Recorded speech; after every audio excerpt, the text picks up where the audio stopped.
কেবৰ বিৰুদ্ধাচৰণ নকৰো আৰু আজিও মই আপোনালোকক কৈছো যে যি নেকি প্ৰচেষ্টা গ্ৰহণ কৰিব কোনোবাই যদি এই আন্দোলনটোক এই পথে পৰিচালিত কৰিবৰ কাৰণে আমি সদায় সতৰ্ক কৰি হৈ আছো আৰু কেতিয়াও কোনোবাই কেব বিৰোধী যি নেকি হত্যা এই হত্যা ধ্বংস কৰিবলৈ অসম সাহিত্য সভাৰ সভাপতি হিচাপে মই সংকল্পবদ্ধ আৰু যি নেকি আমাৰ অসম চুক্তিৰ ৬ নং দফাৰ যিখিনি কাম সেইখিনি কাম নকৰালৈকে মই তেতিয়া অধ্যান্ত নাথাকো।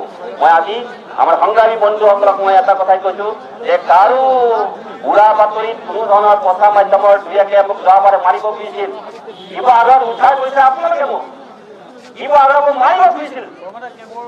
গতিকে সেইজন প্ৰমোদ ৰাজবংশীয়ে কেবক লৈ এটাই স্পষ্ট কথা যে আমি কেবৰ বিৰুদ্ধাচৰণ নকৰো আৰু কেবক লৈ আমাৰ যি গণ আন্দোলন হৈ আছে এই গণ আন্দোলনৰ ক্ষেত্ৰত অসম সাহিত্য সভাই সদায় ইতিবাচক দিশৰে সদায় গৈ থাকিব আৰু কেবক লৈ পেলাই কোনো ধৰণৰ বিভ্ৰান্তি সৃষ্টি নহবৰ কাৰণে আমি আপোনালোকে জানি পাব।